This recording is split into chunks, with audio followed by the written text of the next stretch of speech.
The Angry Chicken Hearthstone podcast is produced by amove.tv. Check out amove.tv for more podcasts covering Blizzard games. For more of Jocelyn's gaming podcasts, visit jossplays.com. And to find many more podcasts with Ridiculous Hat, follow @RidiculousHat on Twitter. Every episode of Tech is made possible thanks to our legendary patrons over at patreon.com/TAC.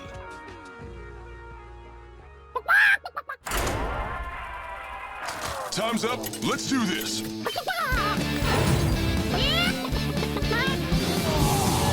Legendary! You face Jaraxxus. You smell like a leopard gnome. I knew it. So hot. A podcast about Hearthstone and Battlegrounds. This is The Angry Chicken!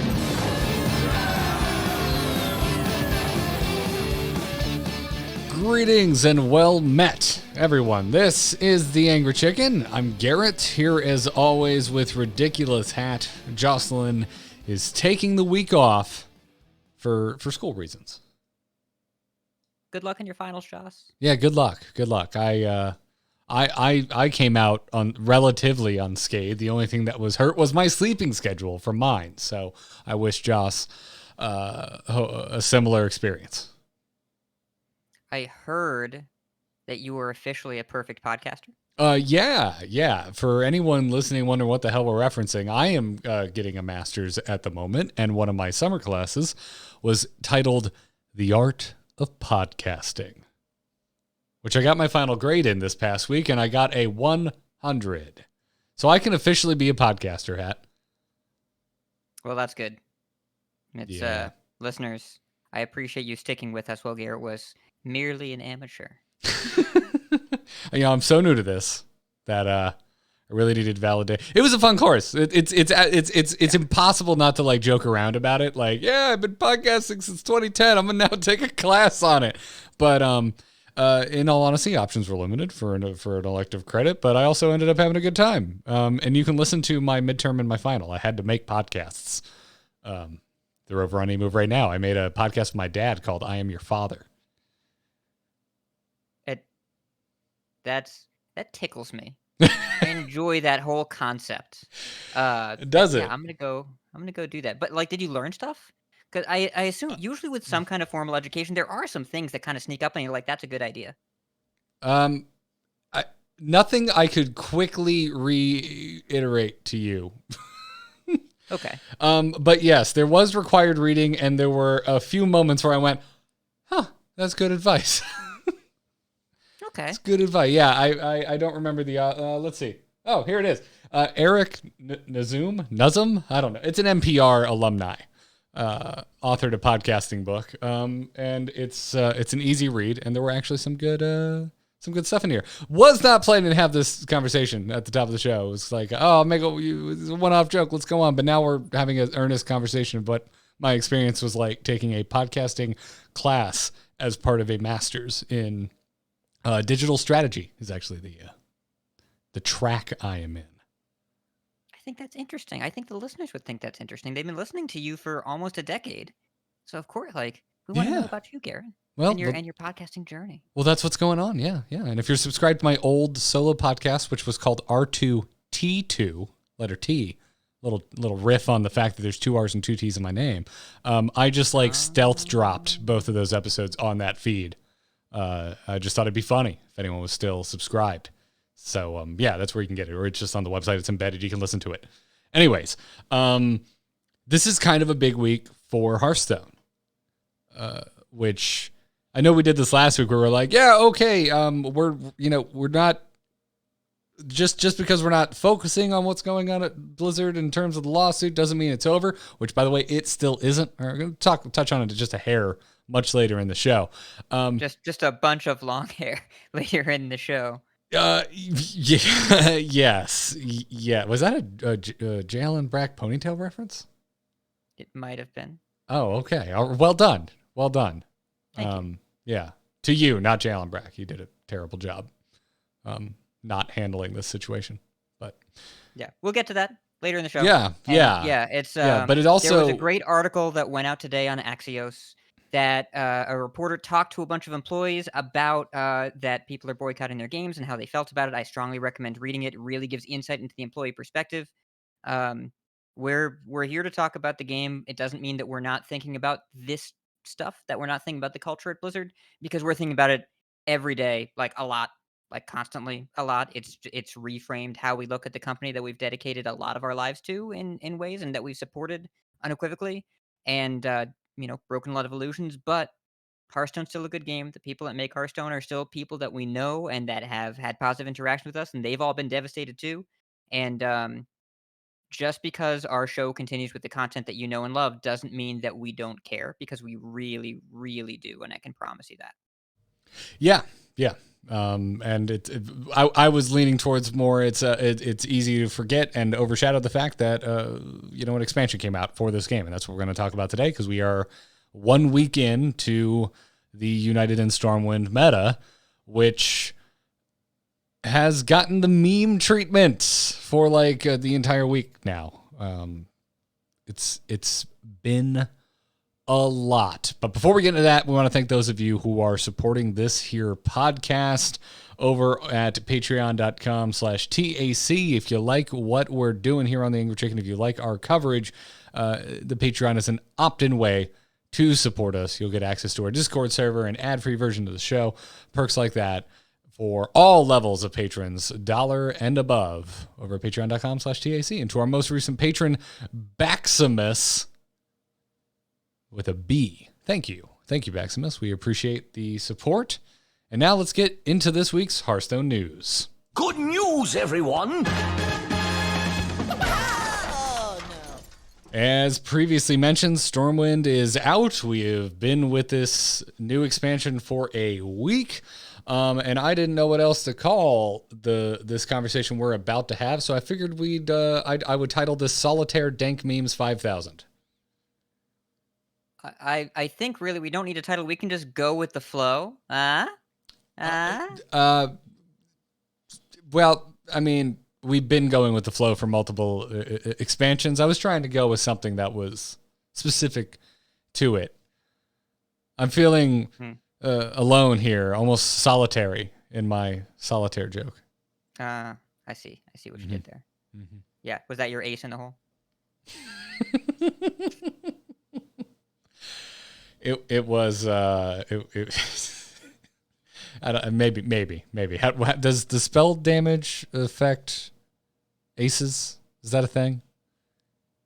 I haven't really thought about the juxtaposition there. Well, but this bit might be coming a little labored, so let's keep going. A little, yes. Let's do it. Yeah. Hey, have you heard any opinions about Quest Mage at all, Hat?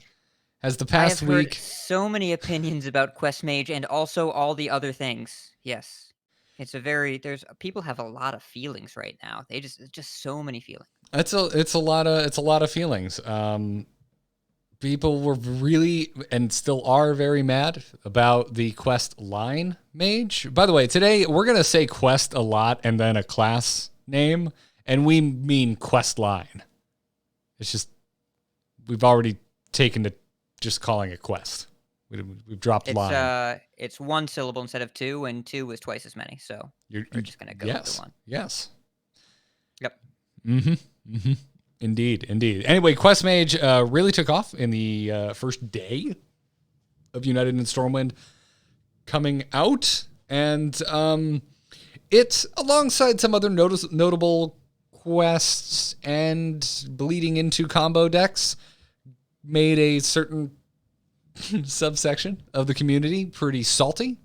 Solitaire jokes and memes spread like wildfire. If you go over to the Hearthstone subreddit right now and you look at the top posts from the past 7 days, almost every single one is a meme or a quote-unquote fluff post. And almost all of them are poking jokes at this in some fashion. I played quite a few games with this. Far more than usual. Mage, not one of my more played classes. Now, granted, I tend to specialize. I like my paladin. I like my warlock. I like my shaman. And I've been known to flirt with priest. I don't spend a lot of time with the other classes. But mage is my most played class in the last week. Played quite a few games with this Quest Mage specifically. It was really good that first day had. Oh my God, I didn't lose a game until I swapped decks.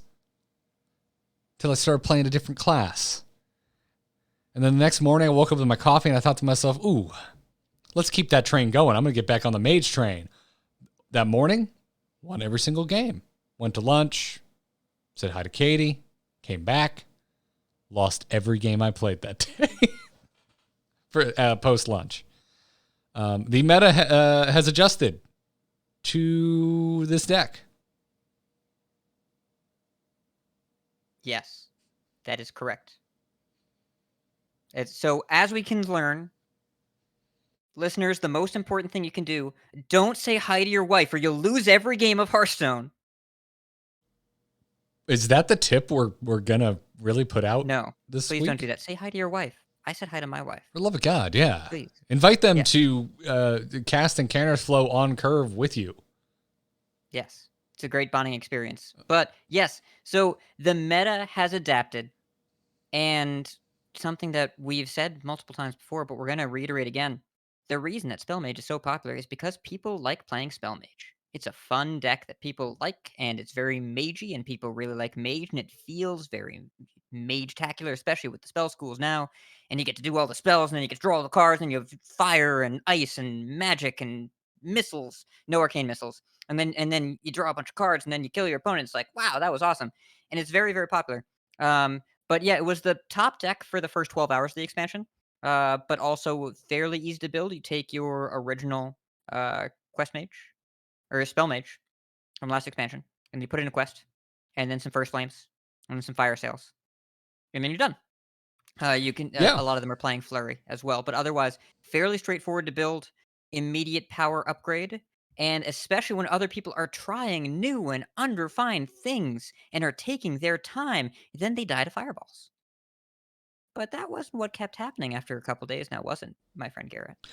No, it wasn't. If they were taking their time, they were a Quest Warlock, which we'll talk about later briefly because it's not very good. But for the most time, no, everyone remembered, oh, right, I remember what I used to do on day one when I wanted wins. I'll go Face Hunter.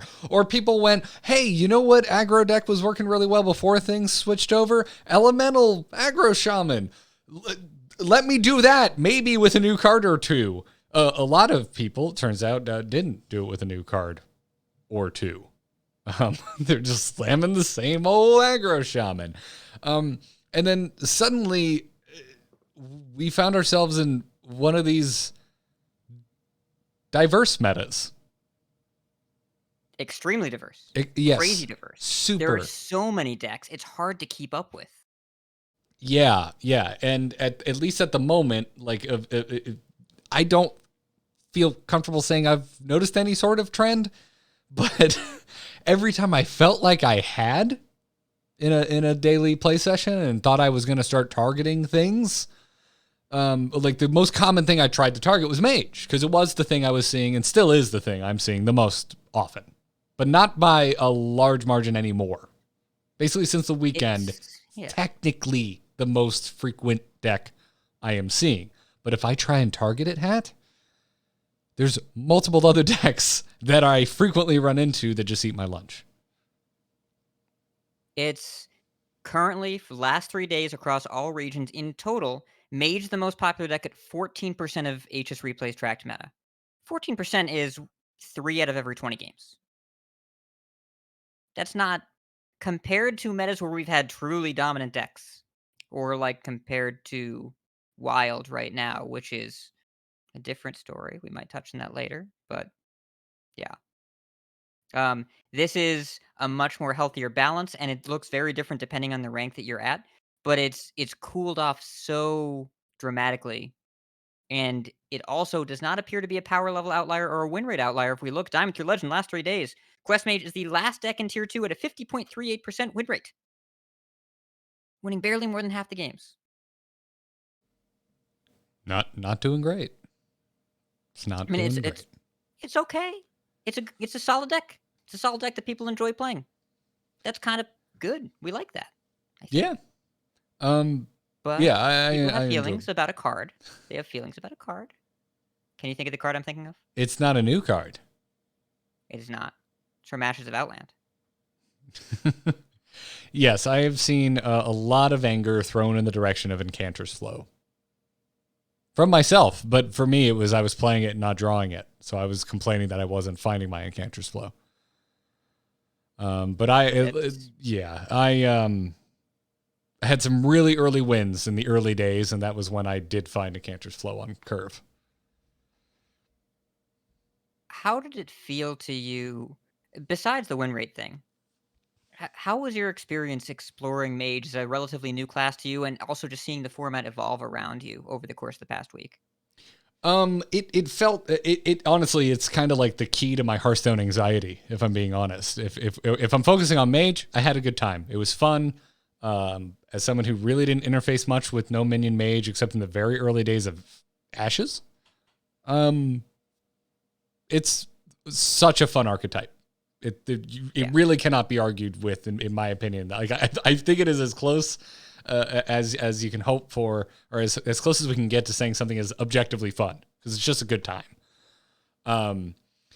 So I really enjoyed my time with Mage, particularly when there was actually kind of some back and forth, and I actually felt pressured and needed to use things that could go face to control the board, right? Like that felt fun. The games that just kind of went off perfectly, it got boring after a while. And the games that I lost miserably, that got old real fast too. But in terms of watching the meta evolve around me, despite as many devolving missiles as I shot out, what we have ended up in, that's hyper diverse meta. I'm sure I've talked about this before, but the past few days, it's really drilled it home for me that this is where I am. Like, my anxiety is at absolute peak in standard Hearthstone. Like, this is not my cup of tea. There are a lot of folks, historically, I think, that have actually leaned into those metas where there's one 53%er. And then the format, like, subtly warps around it, but you still know generally what you're gonna be seeing the most often, or if it's the kind of deck you like playing, of what you can keep playing for a while and really have a chance anywhere. And a lot of times people talk about balance as the most important thing in a meta. Fun is the most important thing in a meta. Balance is often correlated with fun, but we have had extremely balanced metas that had a lot lower engagement. If we look at the end of Barons, like 6, 7 classes with a lot of really viable archetypes, if not more. But just I couldn't really muster the energy to log in and play a bunch because I wasn't engaged. I wasn't having as much fun. Uh, and I think that seeing the current environment, this is my dream. This is my perfect meta, basically. I think there are a couple nudges that can happen to slow things down a hair. But 4 set, 5 set, and 6 set, the 3 different sizes of metas that we have, I think those are almost personal preference at this point. Like, I think it's almost, do you like something a little slower with some archetypes that feel complete and some that don't? You really have to scrape to work for it. Longer games, more board battles. Do you like the 5-set environment where almost everything has about the same amount of resources and it gets pretty crazy and there are big swings in the meta from day to day? Or do you like the 6-set environments where everything feels like a complete deck, but your power outliers are clear once again? And you can kind of get an idea of, what am I targeting? What am I playing against the most often? And you already know the other cards that were introduced earlier that year that are powerful, and so the newer ones tend to make a smaller splash, unless they print a Galakrond, and then there's a big splash. So this is my favorite time, is the 5-set experience, but I recognize that people feel like you and that they want a little bit more guidance and direction. And right now, keeping up with Hearthstone is incredibly challenging. There's so much going on. We had, like, a Handbuff paladin, like, afternoon on Saturday where it suddenly picked up in a crazy way, and, now people are, I think Sunday was Flesh Giant Zoo Sunday. That was the deck of that day. I've seen a lot of Quest Overload Shaman decks today being tweeted. I haven't gotten a chance to play it. I had to work today, stupid work. Yeah, I but ran into there's like 5 of those today. Today was the day I saw Quest Shaman the most. there's a new thing every day, and people are like, "What's the best deck list for this archetype?" Nobody has any idea. What's this matchup? This is how it was 3 days ago. It's probably different today. There's a lot going on. So you have to be really, really wired in. Or you have to make peace with the fact that like you're sticking with something and then the world's gonna morph and change around you. Like an Inception when that building comes up and it's like, "Blah," it's like we're living in that moment. Yeah, yeah, and I'm very intentionally not saying that like I think this is bad. I'm trying to focus on myself here. I'm trying to say like this isn't the kind of thing where like I flourish. Like I'm having a good time. I'm trying different things, but this is not the time where I have a good win rate. My win rate's garbage at the moment. I'm just trying a lot of different things. And when I do if I stick with anything for more than a day, things go very south very fast. It's One exception there's being maybe not Handbuff Paladin. I think that one's still yeah. doing well for me, but I've played enough Paladin. I'm looking for something Yes. different. Stability is very hard to come by right now. And so for people that are looking for some stability and direction in not only what you're playing, but what your opponents are doing, that's going to be hard to come by right now. Yes. And so how you feel about that is going to dictate your feeling about the meta combined with, well, games are pretty quick. Yes, that part, I will come out and straight out say that I like that.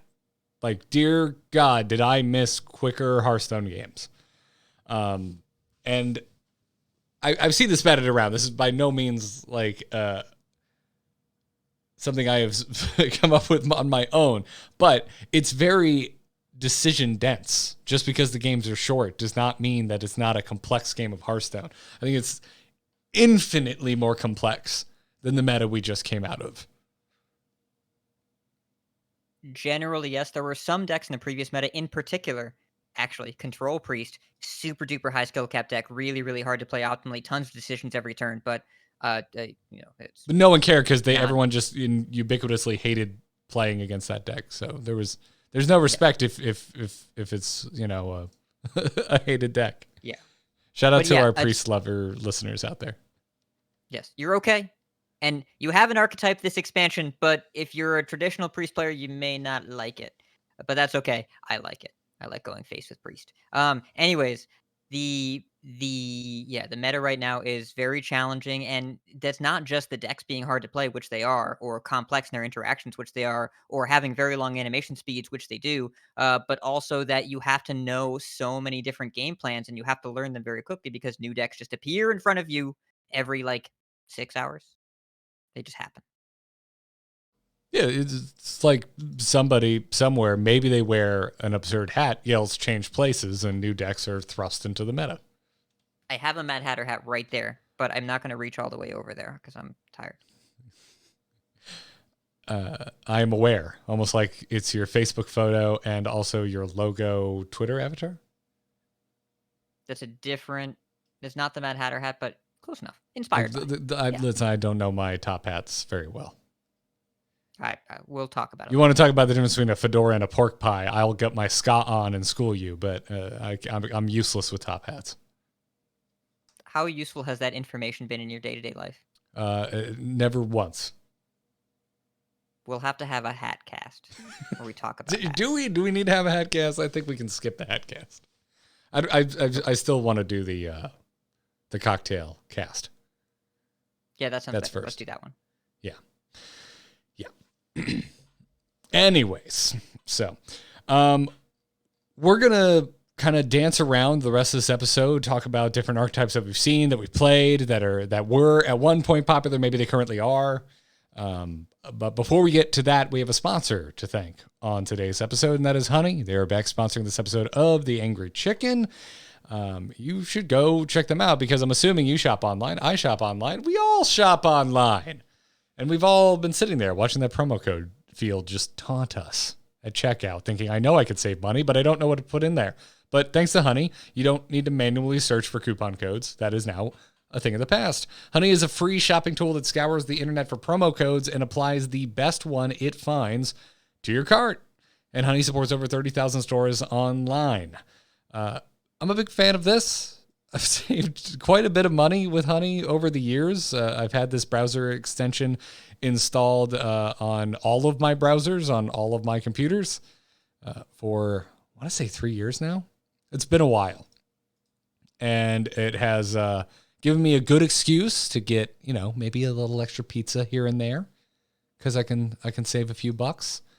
And I recently scratched my sunglasses. So I'm going to need some new sunglasses while Hat reboots his computer. If you're watching on video, yes, he is very, very frozen. So I'll just cap this out by saying I recently dropped my sunglasses. They are scratched. I'm searching for new sunglasses. And Honey apparently can save me $7.20 on the pair that I'm scoping out at the moment. So I think I'm going to be picking those up after today's show. And Honey can do the same for you. Honey has found its over 17 million members, over $2 billion in savings. If you don't already have Honey, you could be straight up missing out on free savings. It's literally free and installs in a few seconds. And by getting it, you'll be doing yourself a solid and supporting this podcast. I wouldn't recommend something I don't use.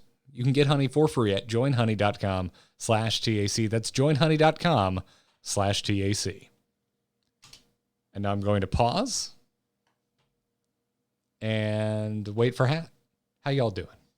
Let me turn off his frame so you're not just staring at looks like an inquisitive Hat. So Celestalon, I can tell you're a little into mage. You seem like you're a mage champion, and it's not just from you hanging out in our chat room today. I feel like every time I go on Twitter, you're tweeting about mage again. I'm telling Hat that I have paused recording. Oh, you're back. Kind of. I can't see you, but I can hear you. I'm coming. Celestalon is currently preaching the good word of mage. That's why they call him Questalon. Oh, look at you. I'm gonna do a quick server juggle because you're lagging for me. All right, are you back? I think I'm back. Yeah, you're recording back. Blah, blah, blah. Yep. So I paused. I went ahead and finished out the sponsor read. Good. And I paused at the end of it, so there's a hard break.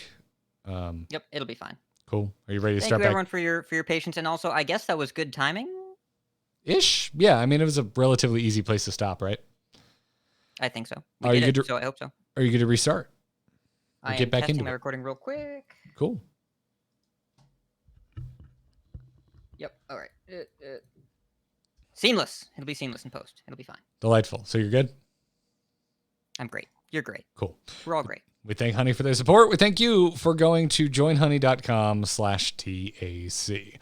Now let's talk about every other deck that has slightly tickled our fancy over the past week, or maybe played spoiler to what we were trying to do. Starting with a deck I was really, really excited for, Hat. I was so stoked for this deck. And listen, we're talking openly. This is amongst friends. None of this is definitive. Things could change tomorrow. But I am going to talk a little defeatist here for a moment and say I was so excited for Quest Warlock. And whoo, buddy, is it not bringing home anything but the L's for me? So, good news. There are multiple strong Quest Warlock decks. Bad news, this one sucks. The one we're talking about currently, the one we have on screen, is the full combo build that was attempted by high legend streamers on day one. And if you are Gabby or Dead Draw, you are probably still winning with this. And if you are a person that is not Gabby or Dead Draw, you are almost certainly losing with this because it is not the way to go.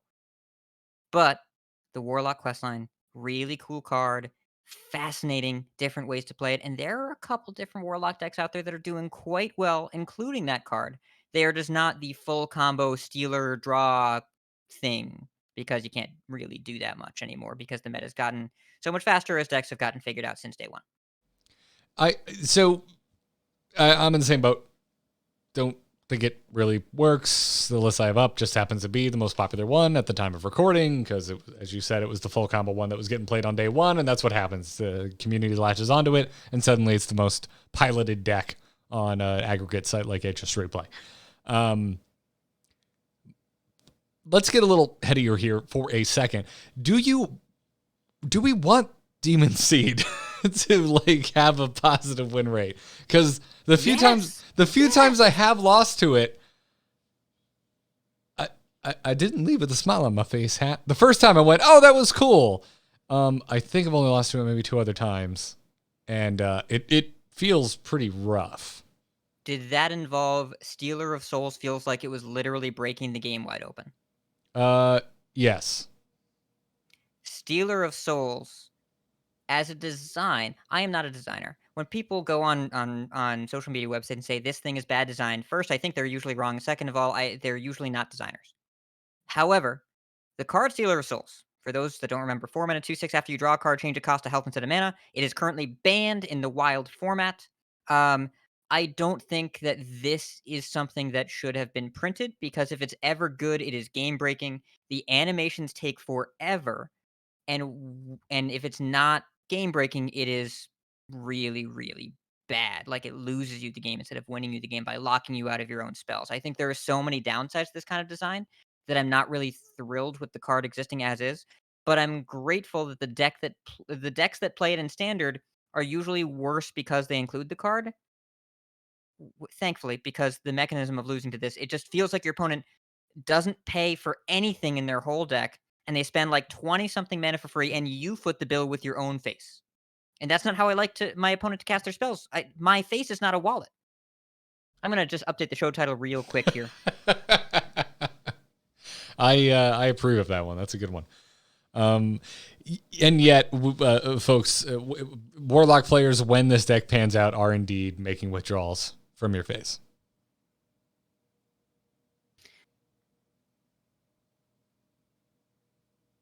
Say that again. I wasn't paying attention. It was not important. Okay. Not important at all. But yeah, the Sealer of Souls or not, when this works out and the Warlock is just fatiguing myself to death with their fatigue. I mean, like, but the fatigue thing, like, it's kind of like if Ticketus didn't take so long and wasn't a bad card. And have you played with any of the Demon Seed decks? Like, have you played with any of them? Oh yeah. This was like my day 2. Mage isn't going great. Let me switch to a worse deck. Yeah, but like when you're doing Demon Seed things besides the Stealer stuff, which feels dirty, besides that, when you're doing Demon Seed things, and especially in the Zoo list, which I love, it feels so Warlocky, but also different from what we've done before. I really, really love the design. And there's another build that's like relatively recent that just started going around that is, I'm not going to call it control, but I'm going to say it's more of like the kind of deck that Handlock was, where you have cards like Soul Rend, where you're clearing the board. You play a lot of the Delete Lock cards with the Baron Scavenger and the Bloodshard Bristleback. And then you have big Flesh Giants as well. And so you can still win with the fatigue stuff, but you're kind of this mid-game reactive removal dense deck that also has 6/6s and 8/8s that don't cost very much. And that reminds me a lot of old school Warlock control decks with a new mechanism. So I think it's pretty interesting, and I think this quest opens up a lot of avenues. Also, I just love the second deck we're talking about is something that might be viable in the standard format is this Warlock class, which has struggled for a while now. For a minute. Yeah. You're talking about the new Zoolock list, yeah? Well, the new Zoolock list, and there's also like I said, there's a brand new mid-rangey list, but the Zoo list, Aujira Zoo list with like it plays Bloodbound Imp, Hecklefang Hyena, the 2-mana 2/4 that deals you 3, and it plays Knife Fender, which by the way, after the quest is completed, Knife Fender is 4-mana 3/4 battlecry. Your opponent takes 8. 8. That is how that would work. Because they take 4, and then they take your 4. They take 2 4s, which is 8. Audio listeners, I'm holding up 4 fingers in both hands to the It's camera okay. to prove that it's 8. I was gonna say it's okay because you verbalized your math, but never mind. That I didn't realize that was proof. That's how you prove 8. How else are you gonna do it? Yeah, this list I have not tried. It is at the tippy top of, well, my shit to play next list. Yes. It is very fun and quite strong. And you keep Flesh Giant in the mulligan. That makes Because sense. It's because the quest really gets you through each quest. Like, you take a bunch of damage, and then the quest proc is another reduction in the Flesh Giant. So these things come down in turn 4 or 5 almost every game. Gross. He is. Have you looked at the art? Don't if you haven't. I have, yeah. This is an old boss model from Wrath of the Lich King. I am intimately familiar with these gross things. That's unfortunate. Yeah, there were 2 of them you had to fight. 2 of them. But oh, yeah. that was Professor Putricide, right? Well, before to unlock Putricide, you had to kill both his abominations. That's right. Yep, that's what they looked like. Anyways, this seems to have in my. I've only seen it a few times, but this seems to have a lot more legs than the full combo quest line list that we were talking about previously. So, yeah, I think this. What I like about this deck is that it's a deck, unlike the other one, which is not a deck. Yeah, so this is the Warlock we would recommend. Correct. And then there's I mentioned aggro Shaman, which I've played just a little bit. I've played more against it than I have piloted it myself. But there's a couple different versions, as I kind of alluded to at the top of the podcast today. The most played one since Stormwind dropped, according to HS Replay, is the same like Doomhammer aggro Shaman we were playing before Stormwind dropped. But we add 4 new cards.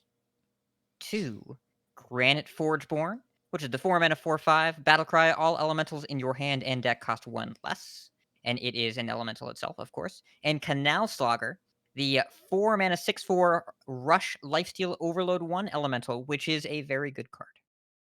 Actually, they're both very good cards. Yes, it is.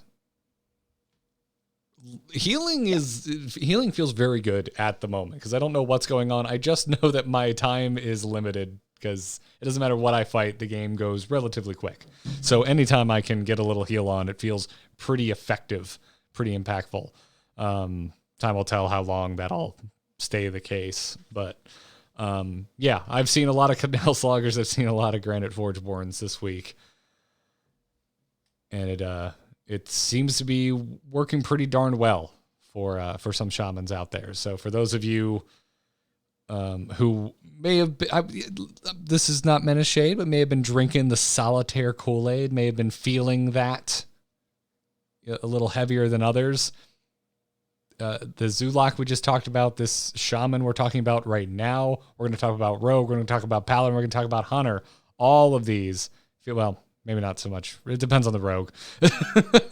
But we're going to talk about Rogue, and the popular Rogue is not the Rogue that I'm going to recommend. Yeah, it is the Rogue that I still don't want to see, even if it doesn't win all the time. No. But yeah, there's plenty of still minion board centric based, crack your opponent in the face type decks to go play if that's how you prefer your Hearthstone. And there's plenty that have very similar lists to what we were playing before, if you're playing on a budget. And there's some like Handbuff Paladin that feel very, very new. Yeah. So this format has a lot of options, and aggressive players are really rewarded right now. The reason that we recommend Doomhammer over Whack-A-Knoll right now is because you want to be able to win off the board against decks that are playing off the board, against your Warlocks and your Mages. Doomhammer is just so much more powerful there because you're able to deal so much damage even after all your minions are frozen or killed with a fire sale or whatever the Warlock's going to do with them. You're able to win without the board and present a threat that other minion-based decks also can't really interact with all that directly. and it seems to be the right thing to do right now. Yeah, and at least in this first week, it feels like Doomhammer and Rockbiter, it's good enough. You don't need to double it. It sure is fun when you can. And I've been on the receiving end of a few Shaman that finished their quest line and doubled it. But the more aggressive Shaman that are not including the quest line seem to be having a pretty damn good time in this all over the place meta we find ourselves in this first week. Yeah, and part of it as well, the quests historically have been popular, but most of them, if we really look at it, have not been all that competitively viable. I think we talked about this last week, that most of them ended up not being competitively viable. Stormwind has changed that in a major way, and I feel like most of them are viable, and most of them give each class a distinctly different way to play.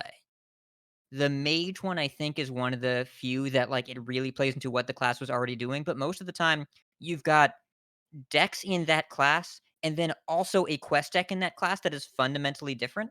Ellie Shaman and Quest Overload Shaman are really, really distinct. They play very differently. So you have options, but if you didn't open the quest or you don't wanna craft it right away, which is a smart decision, then you can still just do very well with Aggro Ellie Shaman with 4 new cards or Face Hunter with 2 new cards, and it lines up well against what the meta is doing. You have choices even within a class that are meaningful and multiple decks are playable. It's a really great place to be if you're also a class specialist because you have options. You're not just stuck with one thing. Yeah. And so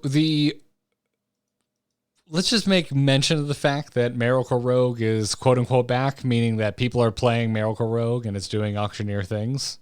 Auctioneer, another card that probably the card I've heard complained about second most often under Enchantress Flow within the last week. It's fascinating too, but I heard a lot of those complaints, especially the first 2 days. A ton of them the first 2 days. There were Warlock decks with Gadget. There are Mage decks with Gadget. Celestalon posted one. Questalon, the perfect 31. It's the perfect 30, but you discover one from the spell, so it's perfect 31 from the quest. That included Gadget Sand and Ignite, and you kept chaining and so on and so forth. But Gadget has fallen out of almost every list already. The Miracle Rogue deck is very different. This version of Miracle Rogue was you play Sketchy Information 3-mana spell that draws a 4 cost or less death rattle out of your deck and triggers its death rattle with Loan Shark, which is a 3-mana 3/4. When you play it, you give your opponent a coin. When the minion dies, you get 2 coins. And so you fish up Loan Shark, and you end up with 4 coins in your hand, and you have some Octobots, and then you use Garrote, which it shuffles bleeds in your deck that scale with spell damage. It's basically like you shuffle bombs into your own deck instead of their deck, and it damages the opponent. But because you own the cards, your spell damage actually works on them. So you play Ethereal Log Merchant Yep.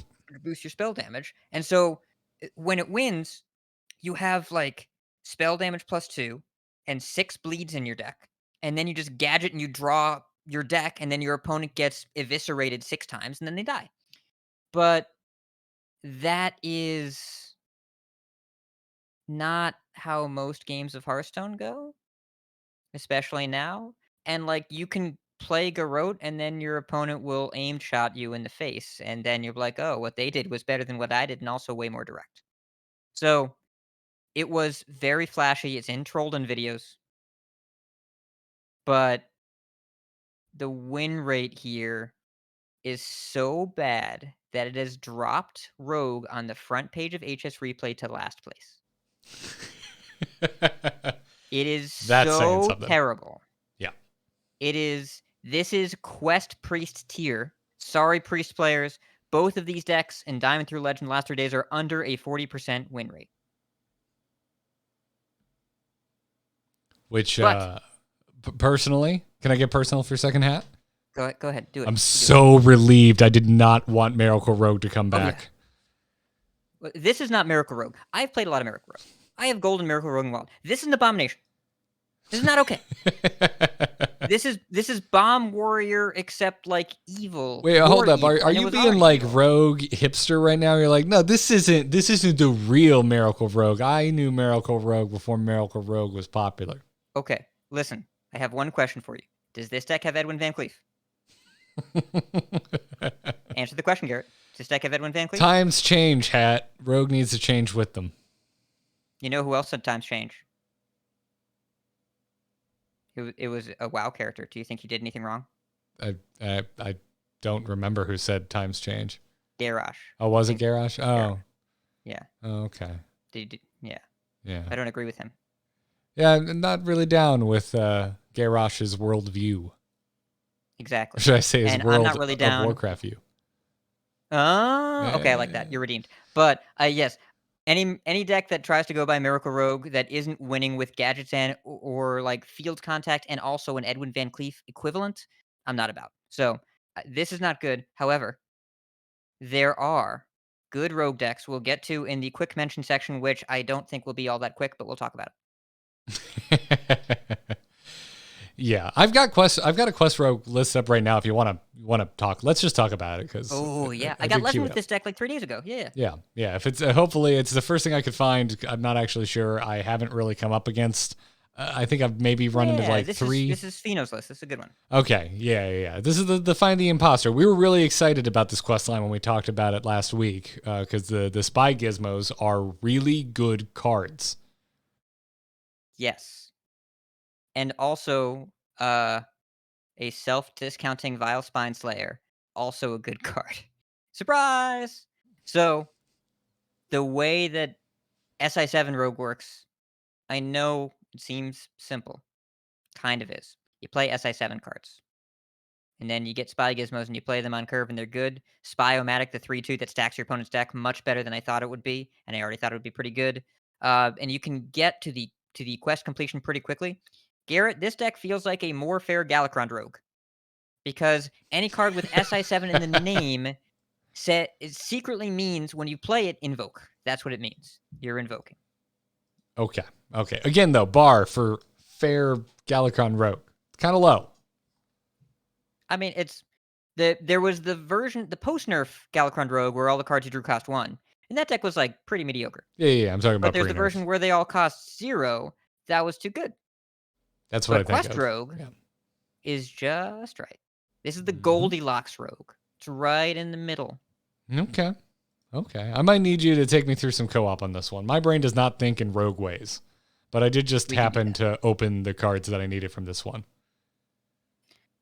And the brief rundown is the same thing that I always tell everyone when they're playing any rogue deck.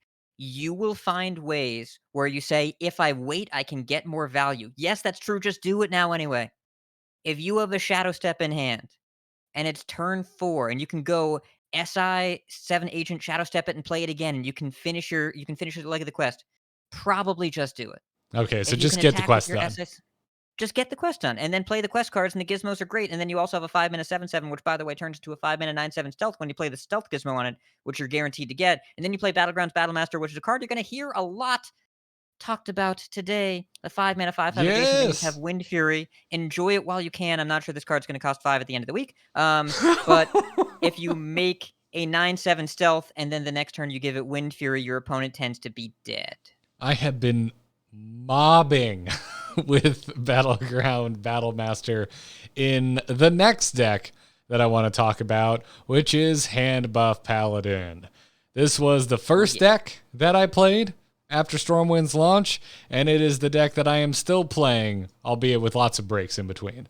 Been bouncing around trying different things. But Handbuff Paladin is the only deck that I have played that I have played a noteworthy amount of games with that I have a good win rate with. Still, here we are 6 days later. Yeah.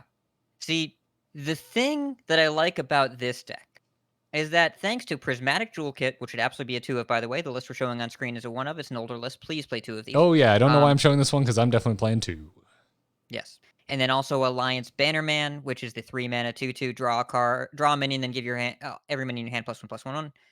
When these 2 cards combine along with Overlord Runthak, my favorite 3 things about this deck is that your minions are huge, your minions are large, and your minions are big. Because they're all 3. They're so huge all the time, and you end up with, like, First Blade of Rain ends up being, like, a 4-mana 5/7 Divine Shield Rush, and then you get these, like, I played against a Battlegrounds Battlemaster that was just casually a 9/9. It didn't even attack. It just gave other things Wind Fury. All right, so earlier in the show, I was making a big deal about how good it feels to heal in this set, or at least in the meta that we find ourselves in. Do you know what card made me feel that way? Was it Catacomb Guard? You damn right it was Catacomb Guard. You get a little bit of attack on Catacomb Guard, and ooh, you are pulling yourself back from the precipice of death. Yes. And this is one of the best decks in the meta right now. I believe it is in top 3 in every ranked bracket. It is very, very strong. And the interaction that I think, one of the interactions in this meta that I enjoy playing with the most, but understand is evil and enjoy losing to the least, is Battlegrounds Battlemaster Conviction.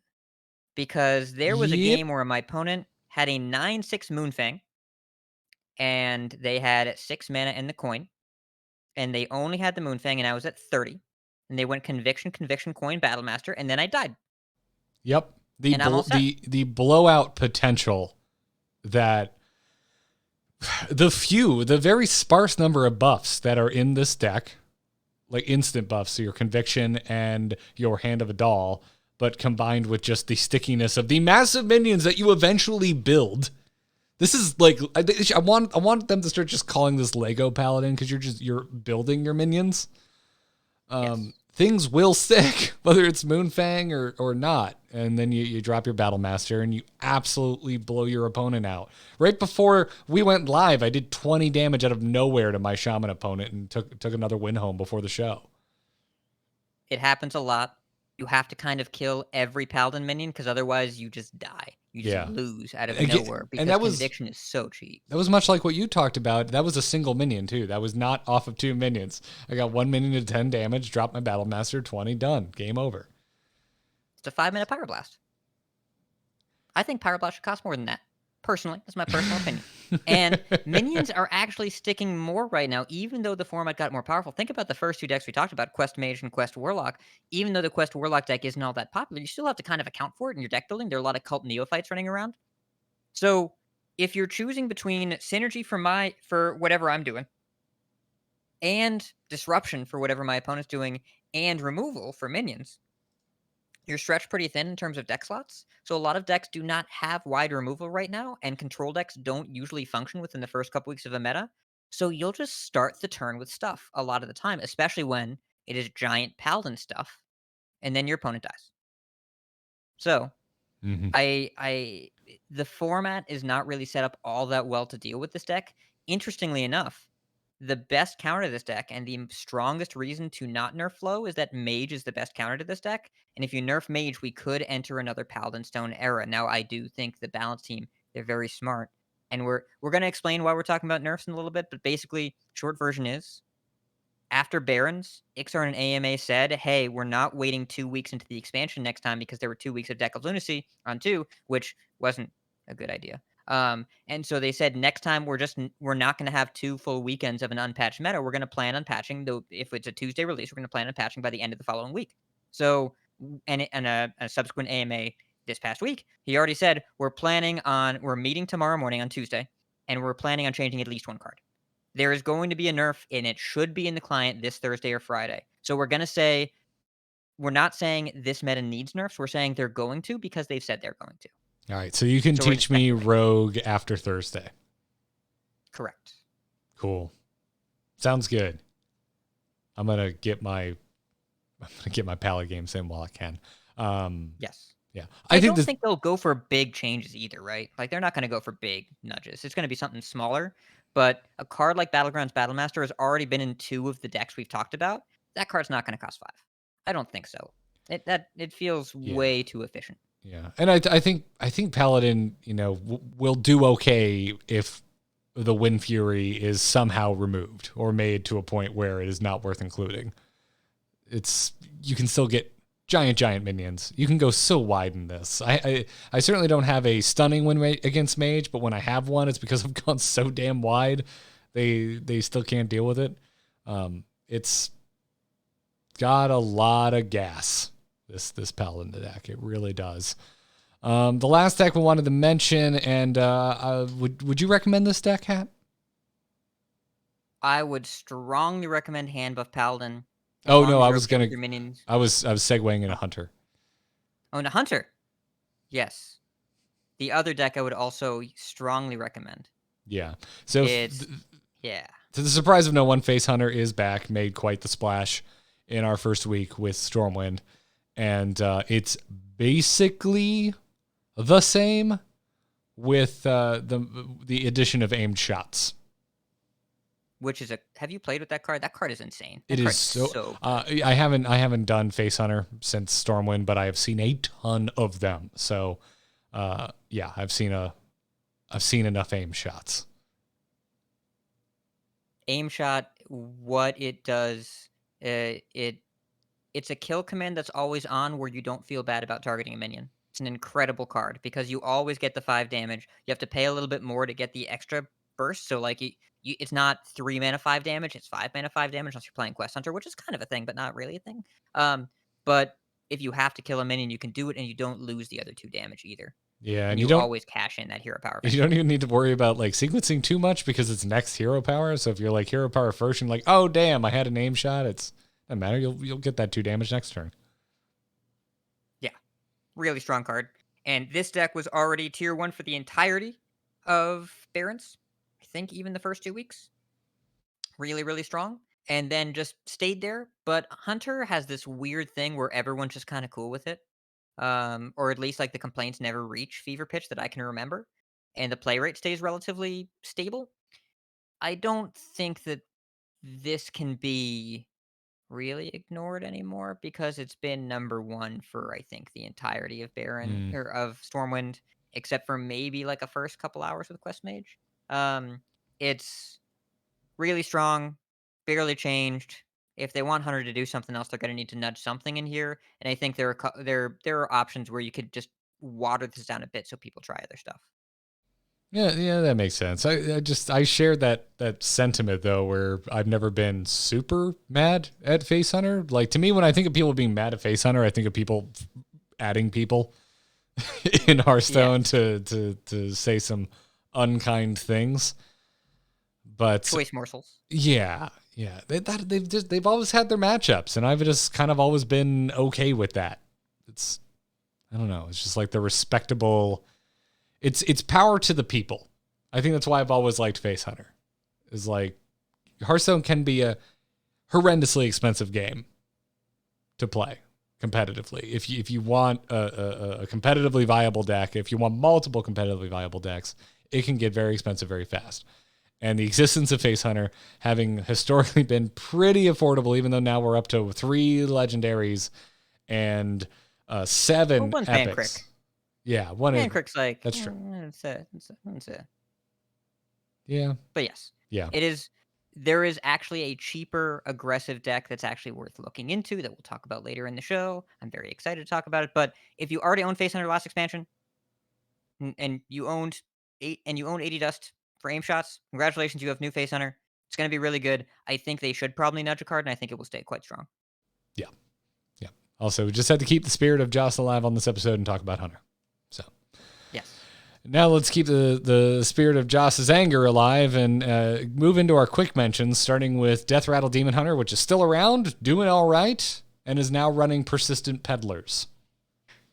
Yep. It's a good upgrade to a deck that didn't see too many other changes. Yep. You can still play this. Win rate is high, play rate is low. Pretty standard for an older deck that didn't get a lot of new toys. By the way, this is the same story with Rush Warrior, which isn't even on our list. If you want to play Rush Warrior, the deck you had built before the expansion, still good, except put into Battlegrounds Battle Masters. Yeah. And by the way, if you have Battlegrounds Battlemaster in play that you've buffed with conditioning, and then you play Rokara, you win the game. Because that's gross. Sounds it. I haven't seen a single damn Rush Warrior. I've seen, I think, 1 or 2. Still a good deck. Yeah. We mentioned Zulok already. Quest Druid, Saw a lot of play. Doesn't seem quite there yet for ladder climbing, but it's doing well against Rogue, Questlock, although what isn't doing well against Questlock? This was the anti-solitaire deck, right? Because you just did what they did, except you gained a bunch of armor. But Quest Druid does this thing where it attacks directly one time per turn with its face. And Paladin does this thing where it plays Righteous Protector. And that's kind of funny, but also bad news for the Quest Druid. So the way that you can be successful with Quest Druid if you want to is by playing the token package. You would include Glowfly Swarm and Arbor Up. And you're just a slightly different version of last expansion Spell Druid. But if you're trying to go full in on the attacking with my face thing, and your opponent plays a Divine Shield taunt, your game is over. And yeah, you can't really beat that. You can't really do any wide removal. It's fallen off significantly, so it has to be like a version of Spell Druid now, as opposed to a full-on focus quest deck like you could do in the first couple days. It's very poor Does gain a lot of armor. into Handbuff Paladin, as you pointed out. And as we pointed out, Handbuff Paladin is very good and plentiful. Is one of the most played archetypes right now. Yep. But Druid has some stuff that you can do. You can be like the last expansion's Anaconda Druid that was around like the last week and a half. Still really good. You just play Best in Shell now, and sometimes you Solar Best in Shell, and you make 28 button taunt. And then if your opponent's an aggressive deck, they alt F4. You can also play the really interesting low curve like Taunty Tokeny Druid with Oracle of Elune, the 2/4 that copies 2 or less cost minions, along with taunts. Yeah, and this like is also Razor Mane Battleguard. running composting as well. Yes. The lists I've Yes, it seen does. going around of this quote unquote taunt druid. This is a druid that is piquing my interest. I am, however, missing all 4 new epics from my pack opening, so I'm looking at it like I'm interested in you. I don't know if I'm that much dust interested in you. No. This also felt like a symptom of hitting mages in the face. That's kind of what it felt like was going on here. And it's a noble cause. Of course. But I don't think it's a deck I would recommend prioritizing right now, but it's not bad. It's an option. That's the thing about this. Like, this meta has so many decks where it's like, it's probably not what I pick right now, but you could if you wanted to, and it's not a bad thing, and you probably win some games. Yeah. We talked about Quest Shaman a little bit when we were talking about the other shamans that are winning more consistently. But they're getting played. I've seen it go off once. Anecdotal. I haven't seen a ton of Quest Shamans, period, but I saw one complete it. It did seem very powerful. I just find it so hard. It feels like a win more right now. A win fury more. But no Battlegrounds Battlemaster, which actually has Wind Fury. Right. They're doing it an extremely old-fashioned way with Doomhammer. And Quest Shaman's evolving now as well, unlike Evolve Shaman, which is also evolving. But we're not going to play that deck. We haven't. Hearthstone community, hear my call. We agree as a community to be better than Evolve Shaman. We will not do it. We will not Tiny Toys in the Box by Knuckles. We will not. We will not go back there. So anyways. Hey, could someone make that Shaman. happen so that next week we can blame Hat? Kibler's already playing it. This is out of my hands. Grumble. Damn it, Kibler. Yeah. So anyways, what I love about Quest Overload Shaman, well, a lot of things. It's evolving now. It's a lot of lists are running. John Bray has a new list that's running Spirit Alpha, which is the 2/5 that every time you overload, you get a 2/3 taunt, and you're playing Earth Elemental. And like you get to it, that's a 5-mana 7/8 taunt with Overload 2 now, right? So it overloads less. But the goal here, the interesting thing about Quest Shaman, Ixar made a tweet this week talking, a series of tweets in his AMA talking about control and how he doesn't like, and I don't know if he's speaking for the team or himself, he doesn't like control decks that don't have a way to end the game, but that they only just run you out of stuff and then wait for the game to be over. He likes control decks that do things to finish the game at a certain point. Boy, I really That is think what we're looking. I saw this tweet, and that's what had me really thinking about Demon Seed when we talked about it an hour ago now. So Demon Seed's a great example, I think. And what we're looking at here with Quest Overload Shaman, this is a control deck. High density of removal, life steal, looking to elongate the game. You look at the quest that we talked about being kind of weird, having that 3/3 in the middle. But if you look at it as a defensive tool, the quest shaman the shaman quest. The first step is undo the initiative loss from my defensive overload cards. The second step is give me a 3/3 to stabilize when I have a little bit of mana. And the last step is flip the switch and end the game. And you look at it within a defensive context, and it makes so much more sense.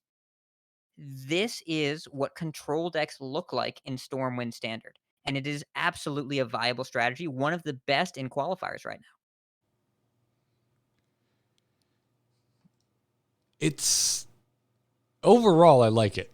Again, I go back to our opening conversation where we were talking about do we like the sort of meta, do we not like the sort of meta? This type of meta is the one that does make me anxious because I don't know what the hell I'm about to face, and that's not how I like to have my head space. I like to kind of have a plan and know what I'm going to be facing and know what my matchups are and so on and so forth and practice them to where even if I'm not winning consistently, I'm getting in good practice. Yes. But again, I really like the brand of control that Stormwind has ushered in, and I really like the game lengths. Again, I come down to I like this more dense but shorter game times in general. Yes. Like, and you know what, Garrett? I was playing Quest Overload Shaman yesterday against a mage. We had turned 13 in this economy. 13 turns. that's impressive. I won.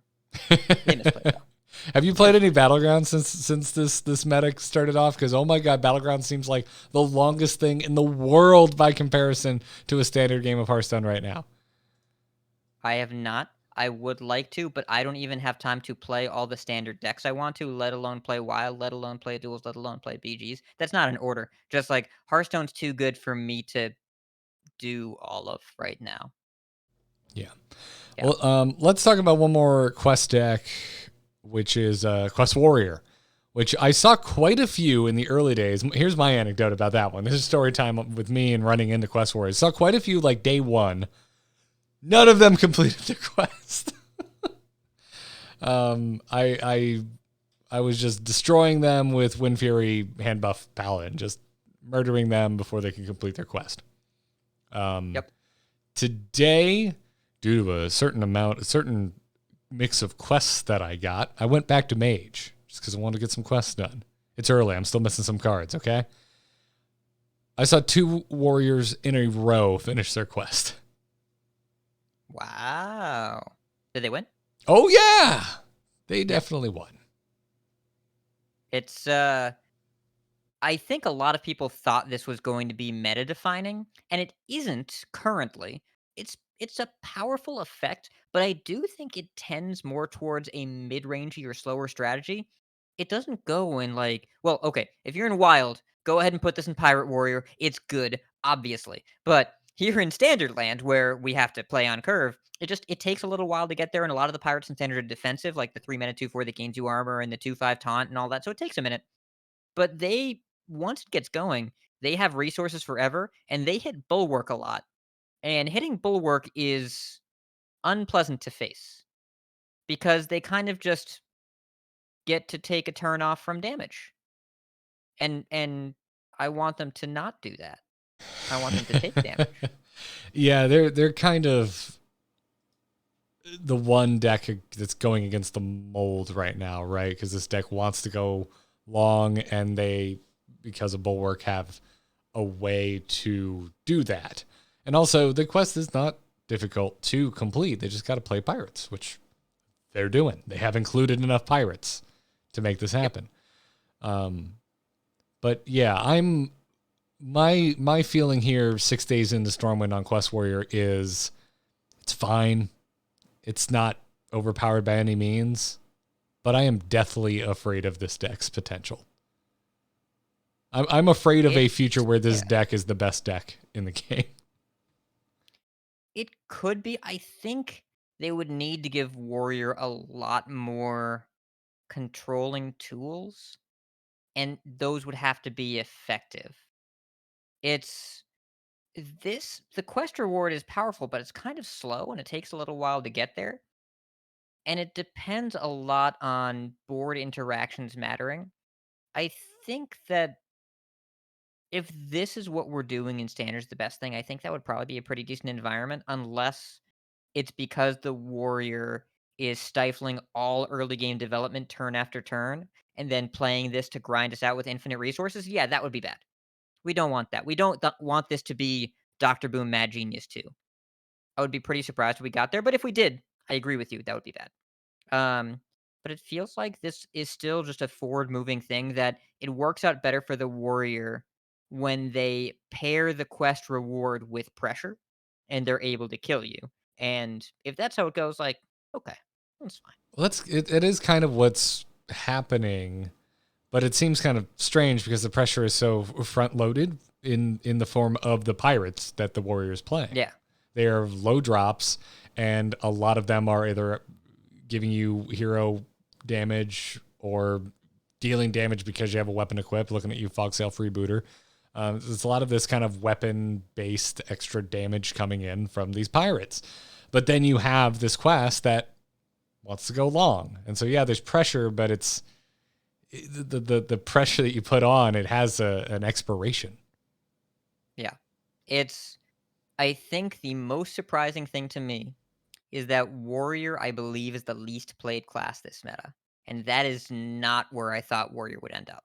It is very, very far from where I thought it would end up. And there Yeah. might be something here, but there's so little experimentation here right now, and so little ladder data that it's kind of hard to say where it's going to go. I have no idea how to say. I think it's impossible to tell where things are going to go at the moment. There's just so many things being played right now. Yep. And again, also, there will probably be a balance patch like this week. Yep. Shadow Priest, you've been really stoked on this. Have you seen what this deck list looks like? I have, yes. I killed someone on turn 5 with an Elven Archer.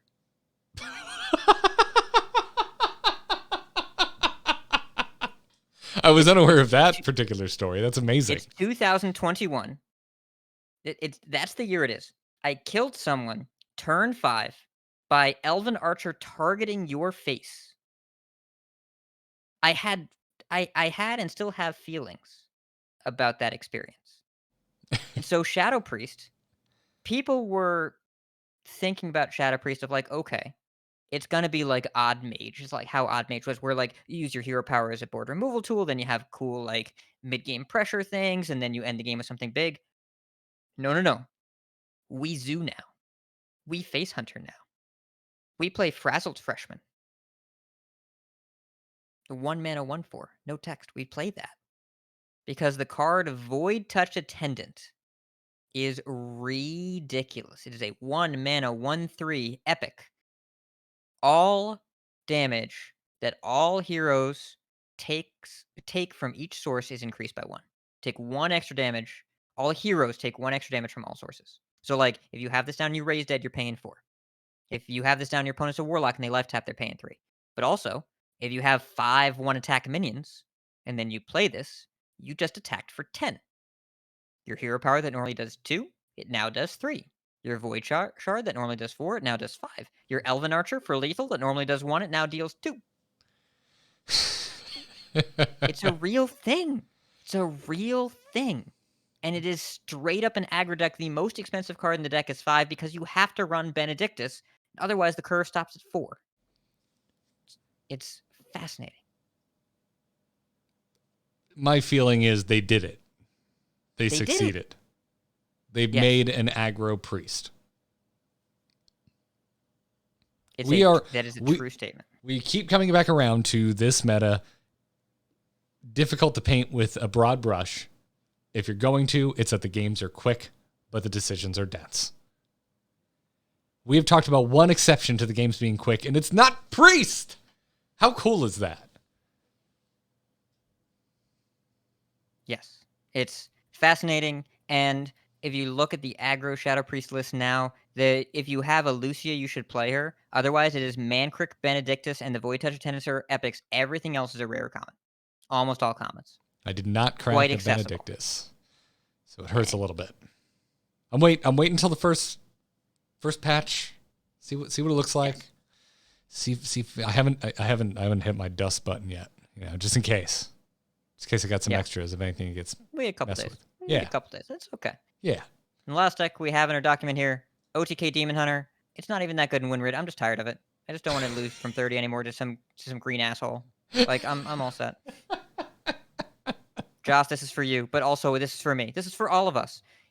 Il'gynoth doesn't have to cost what he costs anymore. He can cost more now. It's been a while since I've run into one. Definitely haven't run into one post Stormwind, but I'm with you. I never want to lose this deck again. I'm all set at the pace that is happening now. The lists are currently. Garrett, are you sitting down? They're cutting Skull of Gul'dan. Cards too expensive now. Yes, I'll repeat. OTK no longer plays Skull of Gul'dan because instead you play the Demon Hunter Quest. The Demon Hunter Quest, it is not for the final reward. It's not for Demon Slayer Kurtrus. Because that card, phase 1, when you draw 4 cards in a single turn, it discounts all those cards by 1. Then the second phase, when you draw 5 cards in a turn, it discards all those cards by 1. It is 1 mana, gain 9 mana. It's a 1 mana Thaurissan tick. That is better than Skull, so you keep all your cards at a low cost, and then you kill people quickly. Jambray tweeted a clip. His opponent went turn 1 Skull. Turn 2, Illidari Studies. That's 2 outcast discounts. Turn 3, coin, far left Skull. Turn 4, kill you from 30. No, thanks. I don't like that. I'm all set. No. We're all good. Oh, thank you, by the way, for reminding me. Because you know what the first deck to absolutely tilt me and I was like ready to start raging about it was? I'm listening. It was Quest Demon Hunter running Glide. Okay, that deck is fun as shit. That deck is so much fun. It was so annoying. I hit 2 of them back to back with Handbuff, and so I had none of my big minions that I had buffed, and I was so angry. Dude, they made it. WoW players out there, they made Momentum Demon Hunter and they put it in Hearthstone with Acrobatics and Glide and Lion's Frenzy, which is a weapon that scales with card draw, and Irebound Brute. And Garrett, I had a turn that was so filthy. I stuck a far watch post on turn 3, and then I glided my opponent with the watch post in play, and then I played 2 free 6/7 taunts the same turn. They didn't make it. So that is my favorite bad deck because it's not quite good enough. But boy, when it works, it feels almost good enough, and it's so much fun. Momentum Demon Hunter, they put it in Hearthstone. I was but yes, furious. Getting glided, not a great experience. Yeah, I was furious, and then I never saw it again. So there it is. And also, yeah, look at the win rates. It is absolutely nothing to glide home about. So. Yeah, look what I've been hanging out with you too much. All right. Well, before we take your questions, we did want to do a quick check-in on what the hell is going on with the lawsuit against Activision Blizzard from the state of California, which is weird for me. I already talked about all of this, but since the last episode of The Angry Chicken, we haven't talked about this. I talked about it on Into the Nexus. If you head on over to youtube.com/amove2, amove numerical 2, you'll see a video up called ActiBliz News. Go really deep into everything we're about to highlight here. But the major developments since our last episode of The Angry Chicken is that Jalen Brack has stepped down, was fired probably. We don't know for sure. Yeah, it was extremely. I'm not saying we can't say. I'm just leaning that way because boy, that timing was convenient with an earnings call. Yeah, it was the morning of the earnings call. And there were other layoffs, but not layoffs, departures. Sorry, other departures that day. The head of ones, HR, including the head of HR. Yes, who also I'm sure just picked the same day to resign. Oh, absolutely. Yes, it was 100%. Yeah, stepping down and not anything else. And then Frances Townsend, who we've been rather critical of because she's terrible at her job, has stepped down from her role as executive sponsor of the ABK Women's Network as of 2 weeks ago, apparently, but is still with Activision Blizzard. And also, much like Jalen Brack was clearly asked to, or was not asked to step down, did so of his own accord, Frances Townsend deleted her Twitter of her own accord. according to Activision Blizzard. Yeah, after articles reported that she was blocking employees. Yeah. Which, Oh, and when you're the posting head of corporate articles affairs. about the dangers of whistleblowing and how it hurts your Yes. corporation. Yeah, when you're the president of corporate affairs and then you post articles about the dangers of whistleblowing, then you block employees, it's not where you want to be, really. I think it's where I she will- wants to be. She was there. She went there, but she's not there no more because she deleted Twitter. Anyways, the employees weren't really asking for high-profile resignation. They were asking for Fran to step down from the APK Women's Network. I'm glad that demand was met. There are others out there. Power to the employees.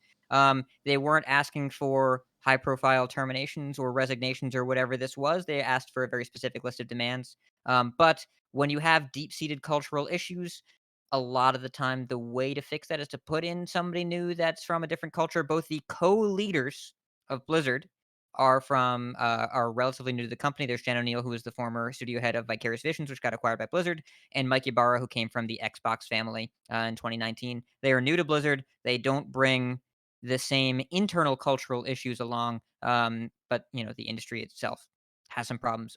We don't know much about them. This seems to be a symptom of the pressure that Activision Blizzard is facing, and the stock price has not really improved all that well since then, even after the earnings call. It appears the pressure is at least getting to the parent company and that this is not going away anytime soon, thank goodness. But the best thing that we can do and the best thing that you can do, listener, is pay attention to the employees. Go follow a better ABK on Twitter if you were a Twitter person, and keep up with what the employees are asking for because they are the ones with the power and they're the ones making the games that we love. Yep. And they keep mentioning the fact that none of the 4 very specific demands in their original letter that went out were met. I think Fran stepping down was number 4. I think that was one of them. No, it was not. No. Okay. No. Francis was not in any of the 4 demands. It was an end to forced arbitration, new hiring and promotion processes, publication of salary and promotion data, and allowing a diversity, equity, and inclusion task force to hire a third-party organization to audit the executive staff. I am truncating Those here. are good demands. Yeah. Yes, of course. Yeah. So yeah, go listen to Into the Nexus. It's a great show run by great people. They had a long episode deep dive. One guy's a jerk, but yeah. The other's Kyle. Why would He's you say wonderful. that about Kyle? I would never say that about Kyle. Not in a million years. Man is a saint. That was the old A move switcheroo, as we call it. Dude, no, I can't make that rhyme. All right, so let's just, instead of trying to be clever, let's just answer some questions from our lovely listeners in this week's mailbag. Hello. Hello, it's me. Hello. Just quickly, do you get my message? Yep. Oh, Hello, brother. You can send your emails to tacpodcast@gmail.com. That is the place where you can send your emails, and we will read those emails, and maybe we'll bring them into the show, and maybe we'll answer them. Send them to tacpodcast@gmail.com. You can also message us directly in our Patreon Discord if you are a patron. So check it out, patreon.com/TAC. Pi wrote in via Discord and said, do you prefer metas that have successful attrition-focused decks, or do you prefer ones like we have now, where decks with inevitable push... will inevitably push those strategies out of the meta. With inevitability. Oh, with inevitability. Push those. My bad. Well, which do you prefer, Hat? We've danced around this. Here is the direct question. We've talked about our preferences, right? I think you can have an attrition-based deck that also finishes the game. The first deck in Hearthstone history that I fell in love with, it's not what you're thinking. It is BRM TGT era Wallet Warrior, where right? You're surprised. I don't This remember deck- this deck. I'm having to. Okay, so yeah. Shield Maiden, Dr. Boom, Ragnaros, Ysera, Alexstrasza was the high end. Right? You played the double shield slam, the executes, the brawls.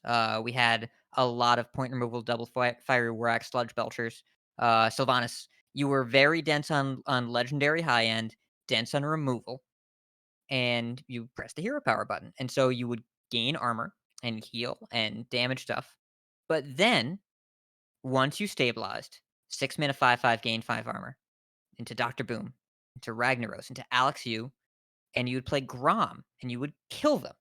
you would end the game by killing them. And there were some matchups that were really bad. Mid-range Paladin was a terrible matchup at the time because they had more stuff than you could keep up with. So you know what you did? You played the aggressive deck. And then you killed them with Grom Rage or Grom Taskmaster because you ended the game. It wasn't always about going straight to fatigue. Sometimes you went to fatigue all the way, especially in the mirror match where the misplay was drawing cards with an Acolyte or Shield Block. You just never played a card that said draw a card on it, and you tried to stick your Ysera. But what I loved about the deck is that it was capable of stepping on the gas and killing people and ending the game.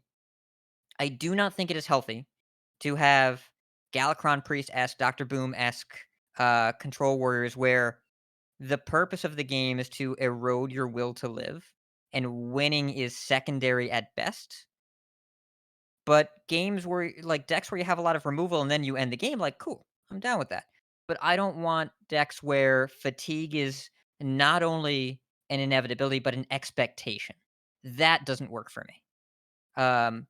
But I do think this meta has some opportunity for controlling and slower attrition-based decks, especially in qualifiers right now. You see a lot of Priest and Warrior doing well. We just haven't found a ladder meta yet that quite fits. But I don't think these options will be off the table. Garrett, how about you? I've never been a huge fan of attrition-based decks. I do like when they have some kind of explosive kind of end that are control-y schemes. Probably the one I liked the most off the top of my head, it would have been like the old Demon Blood Reaver Gul'dan Warlock. Yeah. You're controlling the game. You Rin 'em? What's that? You Rin 'em. Rin the first disciple. Yes. Where you eat their deck. Yes, indeed. I should have phrased that differently. That's probably the first one that comes to my mind. And it's one of the main reasons I still go and revisit Wild is to just find whatever hotness is still running Blood Reaver Gul'dan so I can bring all my demon boys back to the yard days. But yeah. in historically speaking, I cannot stand attrition decks. Any sort of like mill deck, like one of the first decks that for me to truly hate was Mill Rogue in the early vanilla Hearthstone days. Well, that's beyond also control. That's just like disruption prison, like a turtle mage sort of thing. That shouldn't happen and won't happen. Though think about the priest deck you're playing before rotation. It was like a big priest sort of thing, right?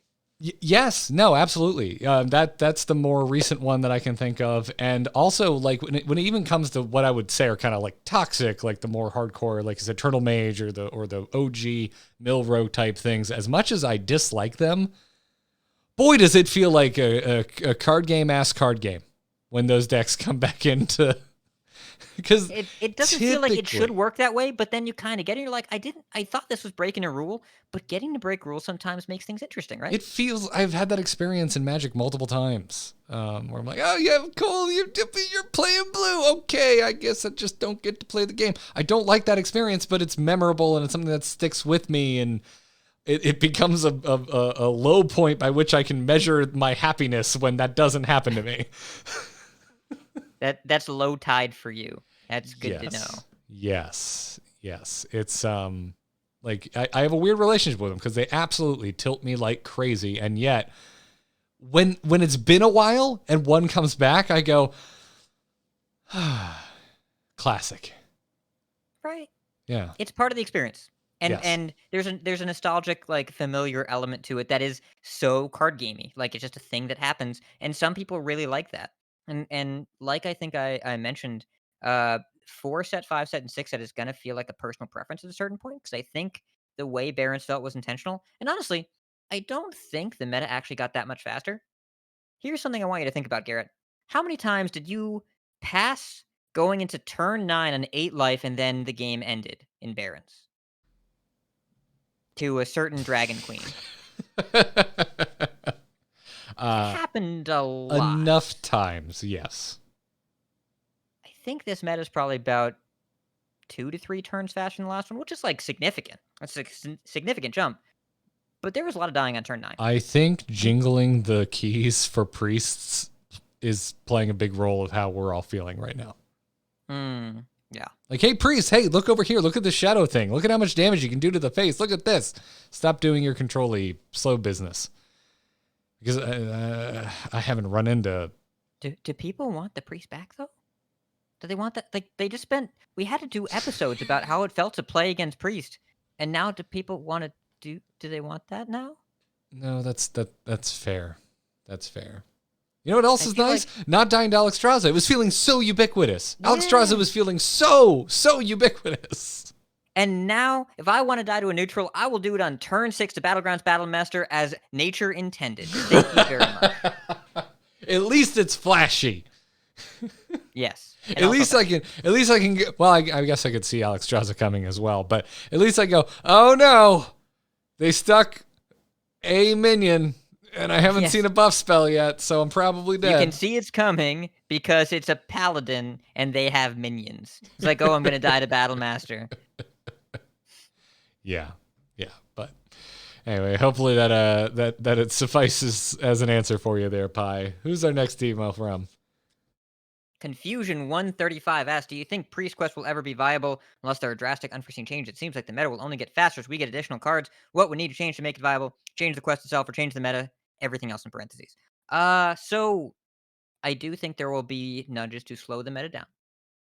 They will be probably artificially induced, but I do think there will be some natural correction as well. When you start to get into the territory of the minion decks become more popular, then they start teching for each other, and then there's more board-based engagement, and then things slow down a little bit, especially if you get control decks after that to deal with the minion decks that are willing to take the losses to the combo decks. But the Priest Quest, I don't think was designed to be a staple of competitive play. And I think that is on purpose because a card that ends with the words "destroy the enemy hero," that's not what you want to be a part of competitive play. It's not a thing that you want happening all the time. No. It's like Archivist Elysiana. This is a safety valve. If the format ever devolves into control mirrors, at least they end someday. That's all this is.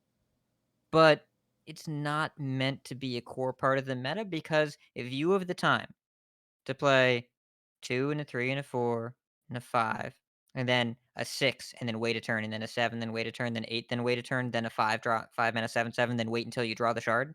If you have that amount of time, you won the game already. You can do whatever you want. Do anything. Whatever you want. So this is just to make it so it's not generation fatigue battles.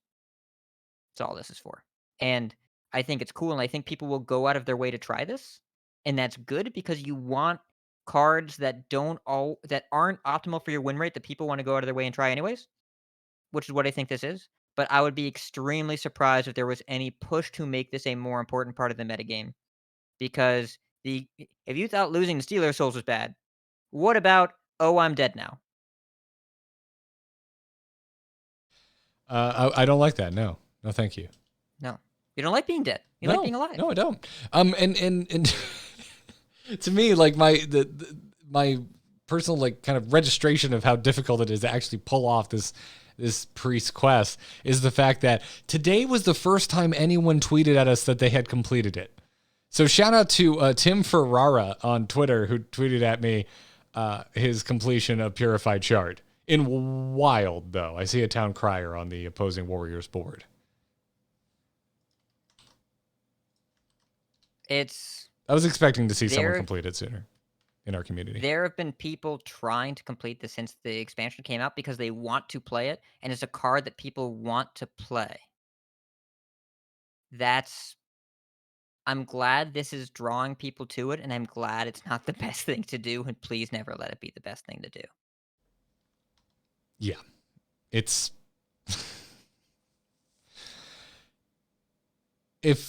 For everyone listening that isn't familiar with the Timmy, Johnny, Spike archetypes in Magic the Gathering, first, go read up on about it, because it's fascinating. But, yeah, this is a for fun card. And it's also a format safety valve to make sure that we do not end up with Elysiana-esque gameplay. If it ever gets to the point where it's just control mirrors, this disincentivizes that from happening because it will just end the game at a certain point as the control player, as the attrition player. You can still play control. You can still even play attrition. You can't play fatigue. Fatigue is gone. control still exists, fatigue is gone. Please let those remain separate concepts. Yeah. So, well, thank you for your questions, everybody. It's a brave new world we find ourselves in. I hear you're writing a thing, Hat. Oh, yes, I'm working on an article pitch. I'm hoping to have it out by the end of the week. Sick. I Yeah. bet it's interesting trying to boil this down to something that's explainable. The tagline that I came up with for this set was United in Stormwind. What the hell happened? And that's kind of where we're at. And we haven't even covered wild format, which is all crazy right now. Oh, yeah. And we haven't covered, there's a lot to talk about. And I still have in the back of my mind that 21.2, they said it's going to come out a few weeks after Stormwind. So I'm guessing like Labor Day weekend-ish, or maybe the week after. That's going to have 35 new BG's minions. That's like 3 to 4 weeks. I'm going to have to quit my job so I can play all the Hearthstone. It's a lot of Hearthstone. There's a lot of Hearthstone, as it would turn out. Yeah. I mean, I like it, but there's so much going on, and like I'm just trying to stay as wired in as I can and trying to just play as many games as I can because I'm really having a blast. But for those of you that feel like you do, Garrett, that don't feel that sense of stability, that is normal, especially in 5-set metas, and there will be some changes theoretically this week. And I would imagine that there will be a little bit more guidance as well in a couple weeks as the meta stabilizes, and after the first couple of Vicious Syndicate reports come out. That usually gives people a good direction as to which way to go. Looking forward to it. I'm looking forward to having guidance. That sounds nice. Yes. You will seek guidance. Sounds very That's the name of nice. the priest quest. Don't do that. Don't play that card. Well, folks, that brings us to the end of the show. We do want to give a shout out to our wonderful patrons supporting us. If you like our coverage here on The Angry Chicken and you want to support us $1 or more, it all really, really does help. Check out patreon.com/TAC. Also, a huge thanks to our Patreon producers. Thank you, Declan H., Cheesy Bob, and Jeffrey D. If you want to become a producer, info is right there on the Patreon. If you want to catch the back catalog of episodes, maybe you want to catch last week where we talked about all of the legendaries we hadn't covered already, you can do so over at theangrychicken.com, or you can catch the video VODs, which makes no sense because the V in VOD stands for video, over at youtube.com. The VODs. Yeah, the VODs over at youtube.com/amove2, amove number 2. And you can catch us live Mondays at 8 p.m. Eastern right here on twitch.tv/amovetv. Also, Joce isn't here, but that doesn't mean you should not go follow her on Twitter at Joce Plays, and also check out her other podcast, The Gamers Inn. Hat, where can folks find you?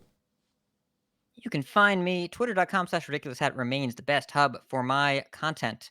But also a bunch of podcasts. This one right here, Coin Concede, coinconcede.com, make the competitive side of the game more accessible to you. And Vicious Syndicate over at vicioussyndicate.com, which is a data-driven look at the standard metagame. Just had a really great podcast on that one, by the way, over there. If you're looking for an early look at the data behind the standard metagame, check out the Vicious Syndicate episode that came out a couple days ago. Yeah. Awesome. Garrett, where can we find you? Garrett Art on Twitter, GarrettArt. I am on a break right now with my master's before fall semester kicks back up, so I am open for freelance, contract work, all that kind of stuff. If you need graphic design or you need video content created for any reason, check out nomoonart.com. That's NOMOONART.com. That is my graphic design portfolio as well as a contact portal. Goes straight to my personal inbox. It's on my phone. I will see it. So if you need some work done, check it out. nomoonart.com. This podcast and every single other one that I produce is over at amove.tv. Again, if you want to hear more about the Activision Blizzard lawsuit news that we discussed briefly on today's episode, I did a very deep dive into it on Into the Nexus with Kyle Ferguson this past week. You can find that at amove.tv or on the YouTube I mentioned earlier. That's going to do it for this episode. Thanks again for listening, everybody. And until next time, job's done. Job's